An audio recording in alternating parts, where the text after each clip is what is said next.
अल्हम्दुलिल्लाहि वहदा वस्सलातु वस्सलामु अला मन ला नबिय्य बअदा। सामीईन अस्सलामु अलैकुम वरहमतुल्लाहि वबरकातुहू। सामीईन, दुश्मन के खौफ से बचने के लिए आपको एक खूबसूरत कुरानी अमल बताता हूँ। इंशाअल्लाह दौरान सफ़र तमाम हवादिसात से भी महफूज रहेंगे, दुश्मन के खौफ से भी महफूज रहेंगे। किसी जालिम हाकिम का डर है, खौफ है, तो भी आप महफूज रहेंगे। यह अमल वो लोग भी कर सकते हैं जो अपने कफील के जुल्म से तंग हैं। मुत्तहिदा अरब इमारात से अक्सर मुझसे पूछा जाता है कि हमारा कफील तंग करता है, काम ज्यादा लेता है, बहुत तंग करता है, क्या करें? तनख्वाह नहीं देता, बिला वजह डांटता है।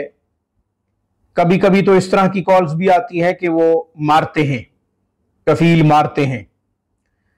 सऊदी अरब के रेगिस्तानों से भी इस तरह की कॉल्स आती हैं, मुत्तहिदा अरब इमारात के रेगिस्तानों से भी इस तरह की कॉल्स आती हैं। बहरहाल दुश्मन के खौफ से बचने के लिए, जालिम हाकिम के खौफ से बचने के लिए, या ये कि हर तरह के डर से बचने के लिए ये कुरानी अमल अजीब तासीर रखता है अपने अंदर। सूरह यासीन शरीफ की आयत नंबर 9 का इंतखाब किया है। वजअलना मिन बैनि ऐदीहिम सद्दन व मिन खल्फिहिम सद्दन फअग़शयनाहुम फहुम ला युबसिरून। ये आयत मुबारका 11 दफा पढ़ ले, हाथों पे फूंक मारे, सर से लेकर पांव तक अपने जिस्म पे फेर दें, दुश्मनों का तसव्वुर करें। या सफर कर रहे हैं तो ये नियत करें कि तमाम हवादिसात से, एक्सीडेंट से, दीगर शुरूर से महफूज रहें। इंशाअल्लाह तमाम फितनों से, तमाम शुरूर से महफूज रहेंगे।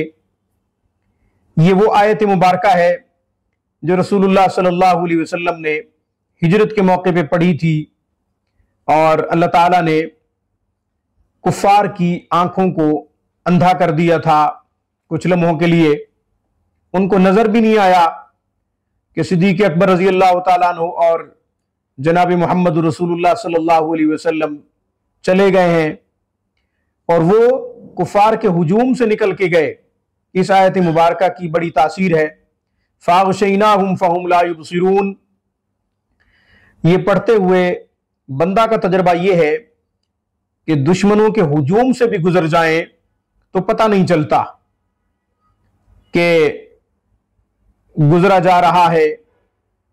फरमाया वजअलना मिन बैनि ऐदीहिम सद्दन व मिन खल्फिहिम सद्दन फअग़शयनाहुम फहुम ला युबसिरून का जो विर्द करता है, अल्लाह दुश्मनों के खौफ से, दीगर हवादिसात से उसको हमेशा हमेशा के लिए महफूज रखता है। मसनून अमल है।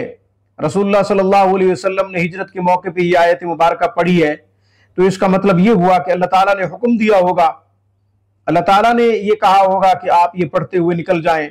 दुश्मन आपका कुछ नहीं बिगाड़ सकेंगे, सिद्दीक अकबर का भी कुछ नहीं बिगाड़ सके, रसूलुल्लाह सल्लल्लाहु अलैहि वसल्लम का भी कुछ नहीं बिगाड़ सके। यहां तक के दुश्मन पीछे भी गए, सुराका बिन मालिक पीछे भी गया, ताकुब किया, पहुंच भी गया, इसके बावजूद कुछ नहीं कर सका। तो अल्लाह ताला से दुआ है, अल्लाह ताला हमें कुरानी वज़ाइफ से, कुरानी आमाल से अपने तमाम मसाइल हल करने की तौफीक अता फरमाए। अक़ूलु क़ौली हाज़ा व अस्तग़फ़िरुल्लाह व आख़िरु दावाना अनिल हम्दुलिल्लाहि रब्बिल आलमीन।